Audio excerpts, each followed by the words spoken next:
왕이 된 양치기.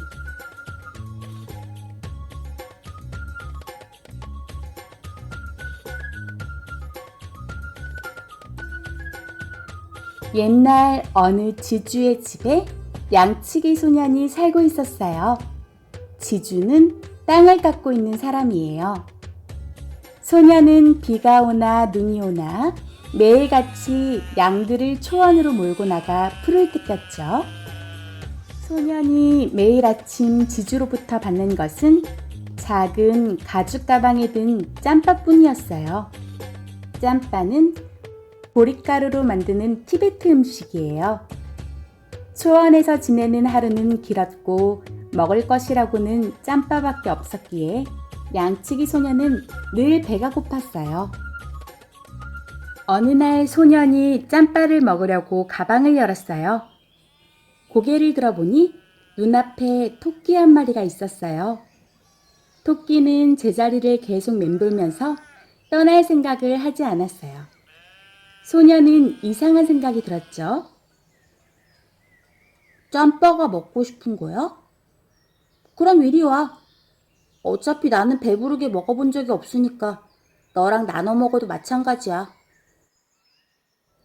소년은 짬바를 한 뭉치 뚝 떼어서 풀 위에 던져주었어요. 토끼는 짬바를 깨끗이 먹어치우고는 소년에게 몇 번이나 고개를 끄덕이더니 풀숲으로 모습을 감추었어요. 이렇게 매일같이 토끼는 소년을 찾아와서 짬바를 먹고 돌아갔어요. 그렇게 100일째 되는 날이었어요.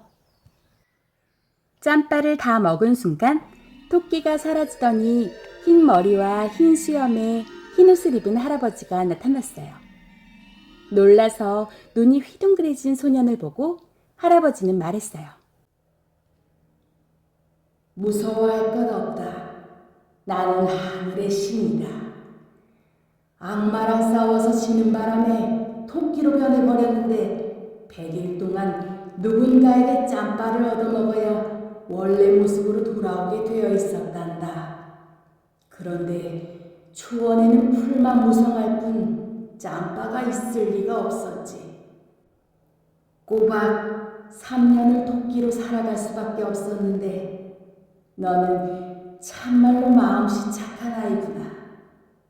짬바에 대한 보답으로 어떤 보물을 원하느냐? 소녀는 대답했어요. 저 같은 양치기한테 보물 같은 것은 필요 없어요. 하루 종일 양하고만 있다 보니 이야기 상대가 필요해요. 동물의 말을 알아들을 수 있도록 해주실 수 있나요? 그렇다면 외롭지 않을 것 같아요. 할아버지는 모자를 벗더니 소년의 왼쪽 귓가에 3번, 오른쪽 귓가에 3번, 팔랑팔랑팔랑 흔들고 난 뒤 너의 소원은 이루어졌다. 행복하여라. 하고는 사라졌어요. 그날 저녁 언제나처럼 양치기 소년은 양떼를 몰고 집으로 돌아갔어요. 마침 지주 부부가 이런 이야기를 나누고 있었어요. 내일 모레가 설날이지? 양이나 한 마리 잡아먹을까? 지주는 양 우리에 가서 새끼를 낳은 지 오래된 엄마 양 한 마리를 찬찬히 살펴보더니 말했어요. 이 녀석은 늙어서 더 이상 새끼를 낳지 못할 테니 이 녀석으로 하지. 저녁밥을 먹은 뒤 소녀는 양 우리로 갔어요. 언제나 양과 함께 잠을 자기 때문이죠. 꾸벅꾸벅 졸고 있는데 늙은 엄마 양이 아기 양에게 조곤조곤 말하는 소리가 들렸어요. 사랑하는 우리 아가야, 이제부터 밖에 나갈 때는 맨 앞에서 걸으면 안 된다. 맨 앞에 서면 늑대에게 잡아먹힐지도 모르니까 말이야. 맨 뒤로 처져서도 안 된단다. 양치기가 채찍질을 할 테니까. 가장 좋은 건 무리 속에서 걷는 거야. 그러면 할아버지들이 너를 잘 보살펴 주실 거야. 엄마는 내일이면 너를 만나지 못한단다. 주인 부부가 설날에 먹을 음식으로 엄마를 잡을 테니까. 아기 양은 엄마에게 기댄 채 눈물을 흘렸어요. 소년도 엄마 양과 아기 양의 이야기가 너무 슬퍼 눈물을 흘렸어요. 잠을 설쳐가며 생각하고 생각한 끝에 소년은 결심했어요. 밤이 깊어지자 소년은 아기 양을 안고 엄마 양을 데리고 지주의 집에서 도망쳐 나왔어요. 소년은 깊은 산 속에다 아기 양을 내려놓으면서 말했어요. 자, 여기서 헤어지는 거야. 마음껏 행복하게 살아야 돼. 지주의 집에서 도망쳐 나온 소년도 스스로의 힘으로 살아가야 했어요. 소년은 일자리를 찾아서 떠돌아다니다가 어느 왕국에 도착했어요. 그러다 왕의 심부름꾼이 탄 말과 마주치게 되었어요. 심부름꾼이 탄 말은 엄마 말이었고 그 뒤를 어린 새끼 말이 따라오고 있었어요. 엄마 말이 나는 듯 달리고 있었기 때문에 새끼 말은 도저히 따라갈 수가 없었어요. 새끼 말이 소리쳤어요. 엄마, 기다려요. 더 이상 달릴 수가 없어요. 넘어질 것 같아요. 엄마 말이 대답했어요. 빨리. 엄마 멈출 수가 없어. 안장에 바늘이 꽂혀 있어서 등이 아파 견딜 수가 없어. 그 말을 들은 소녀는 곧바로 왕의 심부름꾼을 불러 세워 물었어요. 그렇게 급하게 어디를 가나요? 심부름꾼이 대답했어요. 왕자가 귀병에 걸려서 생명이 위험하오. 왕자의 병을 고칠 수 있는 의사를 찾으러 다니고 있는데 아무리 찾아도 없소. 말에서 내려와 잠시 안장을 살펴보세요. 엄마 말이 새끼 말한테 안장에 바늘이 꽂혀 있어서 등이 아파 견딜 수가 없다고 했어요. 심부름꾼은 믿기지 않았지만 말에서 내려 안장을 들추어 봤어요. 그랬더니 정말 소년의 말대로 안장에 꽂힌 바늘이 말 등을 찌르고 있었어요. 안장을 만드는 장인이 바늘을 깜빡한 모양이에요. 심부름꾼은 놀라 말했어요. 아이고, 말이 하는 이야기를 알아듣다니 보통 사람이 아님에 틀림없군. 왕자의 귀를 한번 고쳐보지 않겠는가?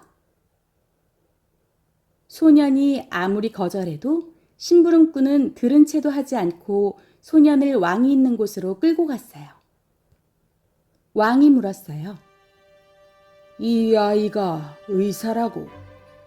심부름꾼이 대답했어요. 의사는 아닙니다만 알아맞히기 명인입니다. 왕이 또 물었어요.